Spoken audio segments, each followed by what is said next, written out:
আসসালামু আলাইকুম। প্রধান উপদেষ্টার পদ থেকে ডক্টর মোহাম্মদ ইউনূসের পদত্যাগের যে বিষয়টি তা স্রেফ একটা নাটক ছিল এবং সেই নাটকটি মারাত্মকভাবে ফ্লপ করেছে।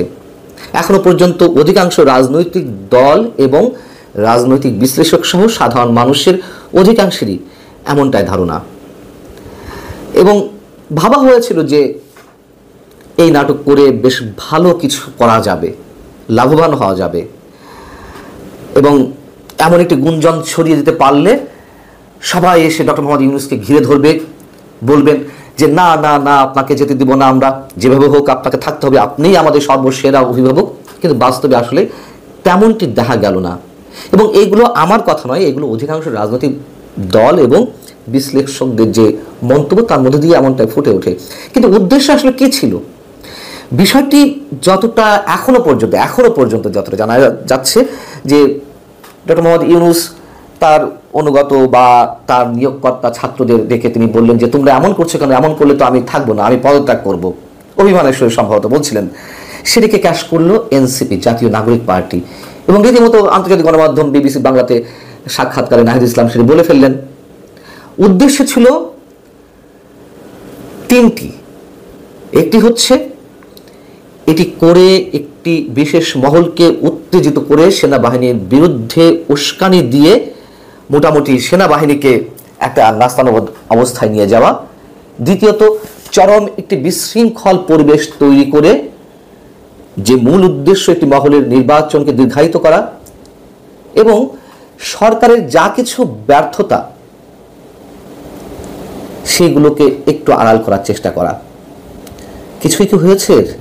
আমরা কিছু সিমটম দেখেছি যে যারা এগুলো করছিল তাদের যারা সহযোদ্ধা তারা সেনাবাহিনীর বিরুদ্ধে হুঙ্কার দিতে লাগলো, নানান ধরনের উস্কানিমূলক বক্তব্য দিতে লাগলো, এমনকি সরকারের মধ্য থেকে কেউ কেউ এই কাজটি করতে লাগলো।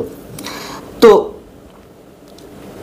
বিএনপি নেতা সালাউদ্দিন আহমেদ তিনি কি বলছেন একটি টেলিভিশনের সাক্ষাৎকারের সময়? তিনি বলছেন যে ডক্টর মোহাম্মদ ইউনূসকে তো কেউ পদত্যাগ করতে বলেনি, যিনি পদত্যাগ করতে যাচ্ছিলেন উনি যদি পদত্যাগ করতে চান সেটি একান্তে ওনার ব্যক্তিগত বিষয়, আমরা তাকে পদত্যাগ করতে বলিনি।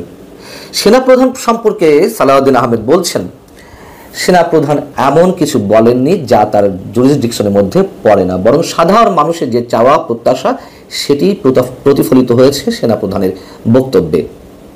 এবং এরপরেও যদি উনি একান্তই ব্যক্তিগতভাবে তার দায়িত্ব পালনে অপারগতা প্রকাশ করেন সেটি তার বিষয়, রাষ্ট্র তো আর বসে থাকবে না, পৃথিবীর কোনো কিছুর জন্য বা কারোর জন্যই কোনো কিছু থেমে থাকে না। আরেকটি ইঙ্গিত তিনি দিয়েছেন যে ডক্টর মোহাম্মদ ইউনূস ওয়ান সময় একটি রাজনৈতিক দল গঠন করতে চেয়েছিল, এখন তার মনে কি অবস্থা আমরা জানি না। বিবিসিকে বিএনপির কোনো নেতা বলছেন নির্বাচনের সুনির্দিষ্ট রোডম্যাপ ও 3 জন উপদেষ্টার পদত্যাগের যে দাবি ছিল তাদের, সেই ভাবনা থেকে বা এই ভাবনাগুলো আড়ালে নেওয়ার জন্য, বিতর্কগুলো এড়ানোর জন্য এমন একটি নাটক করা হয়েছে। এবং মাহমুদুর রহমান মান্না কি বলছেন আরেকটি টেলিভিশন, একটি টক শোতে, বাংলা ভিশনে, তিনি বলছেন যে এনসিপিকে প্রমোট করেছে ডক্টর মোহাম্মদ ইউনূস। 52 থেকে আজ অবধি, 52 ভাষা আন্দোলন থেকে আজ অবধি বাংলাদেশে যতগুলো আন্দোলন হয়েছে তার নেতৃত্ব তো ছাত্ররাই ছিল, কিন্তু সেই ছাত্ররা কখনো ক্ষমতায় বসতে চায়নি, রাজনৈতিক দল গঠন করেনি। রাজনৈতিক দল গঠন করলেও তারা ক্ষমতায় যাওয়ার জন্য অতটা উদ্গ্রীব হয়ে ওঠেনি। কিন্তু 24 আন্দোলনের ছাত্ররাই তারা যে টার্গেট নিল ক্ষমতায় যাওয়ার, সেটিকে উৎসাহিত করেছেন ডক্টর মোহাম্মদ ইউনূস। উনি যদি পদত্যাগ করতে চানই সত্যি সত্যি, তাকে দড়ি দিয়েও কেউ বেঁধে রাখতে পারবে না। এবং উনি যেটি বলেছেন সেটি কথার কথা, এমনটাই মাহমুদুর রহমান মান্নার, মানে জাতীয় ঐক্যের মাহমুদুর রহমান মান্নার ব্যাখ্যা। এখন জামায়াতে ইসলামী কি বলছে? জামায়াতে ইসলামী একটা সর্বদলীয় আলোচনা সভার আহ্বান জানালো। এবি পার্টি কি করলো? সংবাদ সম্মেলন করে তারা বলল যে অন্তর্বর্তীকালীন সরকারের যে সব উপদেষ্টার কারণে জাতীয় ঐক্য বিনষ্ট হয়েছে এবং তারা বিভিন্ন বিতর্কিত কর্মকাণ্ডের মধ্যে ঢুকে পড়েছেন, তাদের পদত্যাগ করতে হবে। মানে কিছু ক্ষেত্রে গিয়ে সব ভাব বেরিয়ে আসছে, বিষয়টি এরকম। হেফাজতে ইসলামী বলল ডক্টর মোহাম্মদ ইউনূস আমাদের অভিভাবক আর সেনাপ্রধান আমাদের স্তম্ভ। গণ অধিকার পরিষদ একটু সম্মান জানিয়ে কথা বলেছে ডক্টর মোহাম্মদ ইউনূসের প্রতি, না না স্যার আপনাকে যেতে দেবো না, আপনি যে দায়িত্ব নিয়ে এসেছেন তা আপনাকে পালন করতে হবে। আর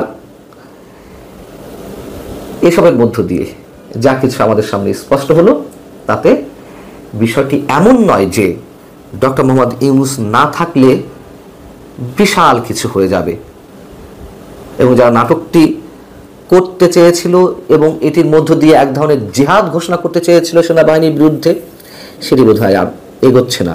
তবে তারপরেও বলি, তারা কিন্তু থেমে নেই। যে কোনো ইস্যুকে কেন্দ্র করে বাংলাদেশকে অস্থিতিশীল করা একটা ভয়ঙ্কর প্রচেষ্টা তারা নিশ্চয়ই করবে। এখন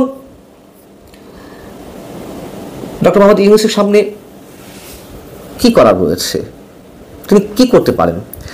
রাজনৈতিক বিশ্লেষকদের অনেকে, বা আমারও, মানে আমি একজন ছোট মানুষ হিসেবে আমার যেটি মনে হয় যে অধ্যাপক ইউনূস পদত্যাগ করে চলে যেতেও পারেন, এটি তার বিষয়।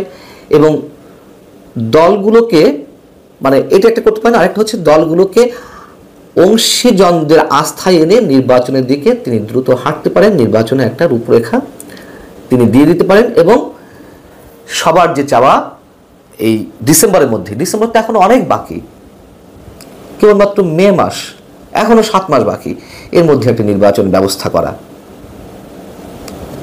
আর সবশেষ বলতে হয়, প্রধান উপদেষ্টার পদত্যাগের গুঞ্জন এবং উপদেষ্টাদের নিয়ে যে চলমান বিতর্ক, সেগুলা অন্তর্বর্তী সরকারের স্থিতিশীলতা নিয়েই বড় প্রশ্ন তৈরি করেছে। অর্থাৎ মাঝে বলছিলাম যে কেঁচো খুঁটে গিয়ে সাপ বেরিয়ে পড়েছে, মানে এই নাটকের তো আসলে কোনো লাভের লাভ হয়নি, বরং বিশেষ একটি গোষ্ঠীর একটি বিশেষ চেহারা সবার সামনে স্পষ্ট হয়েছে। আবেগকে কাজে লাগিয়ে তারা যে বেগের সৃষ্টি করতে চাইছিল, সেটা বুমেরাং হয়েছে। আল্লাহ হাফেজ, ভালো থাকুন সবাই।